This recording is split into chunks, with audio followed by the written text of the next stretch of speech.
अस्सलाम वालेकुम वरहमतुल्लाहि वबरकातुहू। आज हम स्टार्ट करते हैं heterocyclic compound. Heterocyclic compound basically ये उन कंपाउंड को कहा जाता है जिनके अंदर हेट्रो एटम मौजूद हों। यानी कि रिंग के अंदर की बात कर रहा हूँ। रिंग एज अ अगर मैं एरोमेटिक रिंग की बात करूँ तो वो नंबर ऑफ कार्बन पर मुश्तमिल होती है, लेकिन अगर बीच में कोई एक कार्बन को हटा अगर हम हेट्रो एटम आके लगा दें तो इन कंपाउंड को हम क्या कहते हैं, हेट्रोसाइक्लिक कंपाउंड। तो यहाँ पर मैं हेट्रोसाइक्लिक कंपाउंड की मैं 4 स्ट्रक्चर बना रहा हूँ। सबसे पहले स्ट्रक्चर हमारे पास क्या है, पायरॉल। देखिए जिसके 5 कार्बन यानी 5 मेंबर की रिंग होती है, जिनमें से एक मेंबर क्या होता है, नाइट्रोजन होता है। इसको हम क्या कहते हैं, पायरॉल। सही। सेकंड स्ट्रक्चर की बात करूं तो यहाँ पर क्या है, 5 मेंबर रिंग के अंदर ऑक्सीजन आ जाता है, तो इसको हम कहते हैं फ्यूरेन।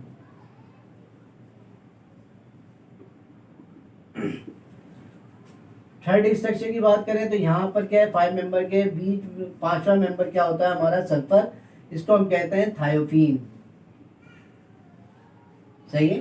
फिर उसके बाद हमारी चौथा स्ट्रक्चर है वो क्या है, 6 मेंबर रिंग का है, जिसमें से एक एटम क्या है, नाइट्रोजन है। इसको हम क्या कहते हैं, पायरिडीन।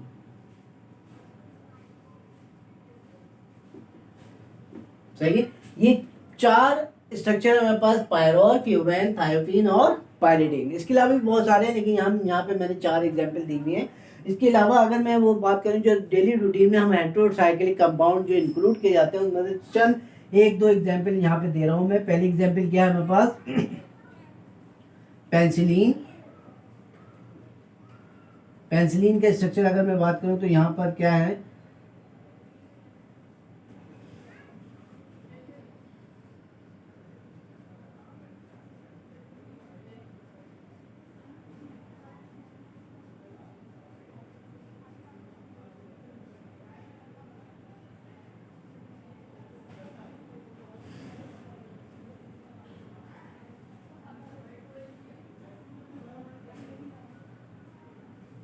ये पेंसिलिन का स्ट्रक्चर है। ये एंटीबायोटिक के तौर पे यूज किया जाता है। इसको कहते हैं पेंसिलिन जी। सही। सेकंड हमारे पास क्या है एग्जाम्पल, निकोटीन। इसको तकरीबन हर कोई जानता है कि निकोटीन क्या है। निकोटीन एक तंबाकू है जो टोबैको प्लांट के अंदर पाया जाता है। सही है। तो ये हमारे पास क्या है, यहाँ पे चंद एग्जाम्पल मैंने दिए हैं। इसके अलावा भी बहुत सारी एग्जाम्पल हैं। विटामिन डी है, विटामिन बी है, उसके अंदर जो हाइड्रोसाइक्लिक कंपाउंड उसके अंदर इंक्लूड होते हैं। क्लोरोफिल है, जो ग्रीन पत्ते के अंदर हरे कलर का पिगमेंट, ग्रीन कलर का पिगमेंट होता है, उसको हम क्या कहते हैं, क्लोरोफिल। बहुत सारी एग्जाम्पल है यहाँ पे, मैंने 2 एग्जाम्पल यहाँ पे दी हुई हैं। अब हम स्टार्ट करते हैं आगे क्लासिफिकेशन इसकी।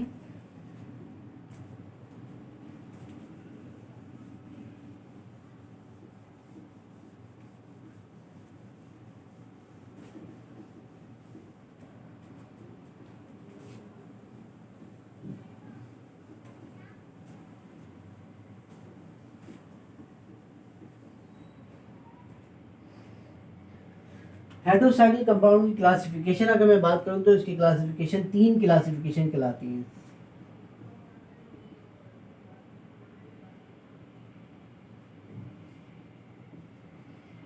सही है। नंबर 1 क्लासिफिकेशन की मैं बात करूं तो यहाँ पर क्या है, 5 और 6 मेंबर रिंग। सही है। 5 और 6 मेंबर रिंग में कौन कौन सा आ जाते हैं, यहाँ पे अभी मैंने आपको स्ट्रक्चर बनाए थे, पायरॉल के, फ्यूरेन के, थायोफीन के और पायरिडीन के। यहाँ पे मैं 2 स्ट्रक्चर बना रहा हूँ। सबसे पहले स्ट्रक्चर क्या है मेरे पास, पायरॉल। सही है। सेकंड क्या है, पायरिडीन। यहाँ पे 5 मेंबर भी आ गया और 6 मेंबर भी स्ट्रक्चर आपके सामने है। इसको हम पायरॉल कहेंगे और इसको हम क्या कहेंगे, पायरिडीन। सही है। फिर इसके बाद सेकंड इसकी क्लासिफिकेशन क्या है, oxygen, nitrogen and sulphur atom. सही। यहाँ पर आपके पास नाइट्रोजन नाइट्रोजन मौजूद है। ऑक्सीजन की एग्जाम्पल मैं यहाँ दे देता हूँ, फ्यूरेन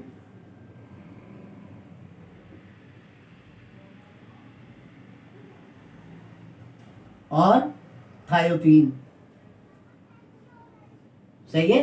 तो यहाँ पर क्या हो गया आपके पास, ये दो क्लासिफिकेशन आ गई। तीसरी क्लासिफिकेशन क्या कहलाती है, कंडेंस रिंग।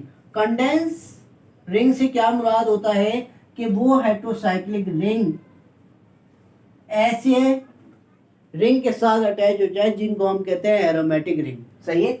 यहाँ पर ये हमारे पास क्या है, पायरोल। यहाँ पर अगर ये एरोमेटिक रिंग के साथ ऐड हो जाए तो इसको कहते हैं इंडोल।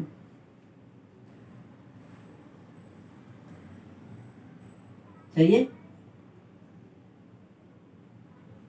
ये हो गया आपका इंडोल।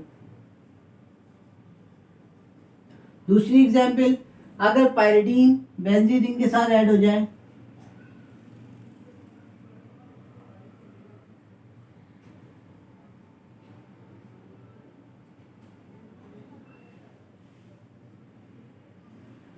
तो इसको कहते हैं क्यूनोलीन।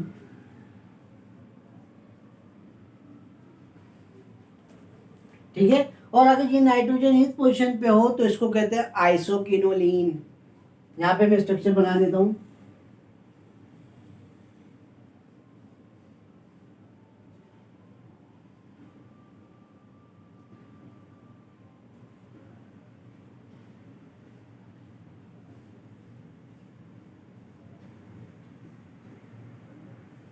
ठीक है, तो ये क्या कहलाएगा, आइसो क्यूनोलीन। सही है। तो यहां पर पहली क्लासिफिकेशन हमारी क्या है कि 5 और 6 मेंबर रिंग, जिसके अंदर मैंने दो स्ट्रक्चर बनाए, पायरोल के और पायरिडीन के। फिर सेकंड हमारे पास क्या है, ऑक्सीजन नाइट्रोजन सल्फर एटम, यानी कि ये atom in the heterocyclic ring के अंदर मौजूद होते हैं, जिसमें यहाँ पे मैंने फ्यूरेन और थायोफीन। सही है। फिर उसके बाद तीसरी एग्जाम्पल क्या है, कंडेंस रिंग। यानी कंडेंस रिंग उन रिंगों को कहते हैं जो हेटेरोसाइक्लिक रिंग के साथ एरोमेटिक रिंग अटैच हो जाए, उसको हम क्या बोलेंगे, कंडेंस रिंग। तो यहाँ पर मैंने 3 एग्जाम्पल दिए, इंडोल, क्विनोलीन और आइसोक्विनोलीन। अगर ये इस जगह पोजीशन हो नाइट्रोजन की तो इसको आइसो इंडोल बोलेंगे। सही है। तो यहाँ पर मैंने 3 एग्जाम्पल दी हुई हैं। अब हम चलते हैं आगे, इसकी हम नेमिंग करते हैं।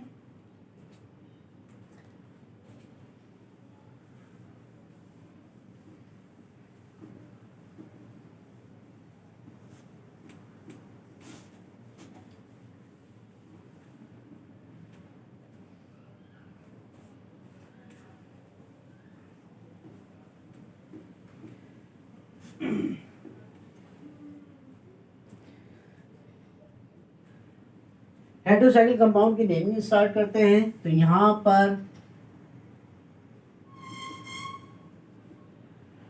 पहला स्ट्रक्चर हमारे पास क्या है,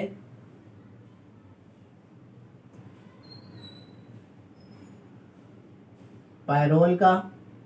यहाँ पे लगाता हूँ मैं CH3। सही है। सेकेंड स्ट्रक्चर हमारे पास क्या है, थायोफीन बना लेते हैं और यहाँ पे मैं लगा देता हूँ OH ग्रुप। सही है। थर्ड स्ट्रक्चर मेरे पास क्या है,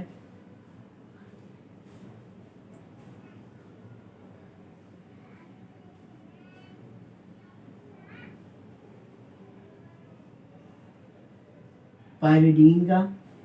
सही है। चौथा स्ट्रक्चर मेरे पास क्या है, फ्यूरेन का।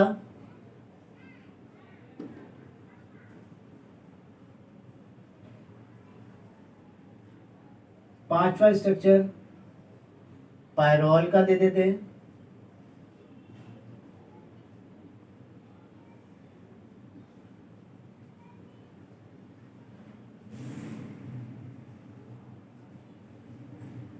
छठा स्ट्रक्चर दे देते हैं पायरिडीन का।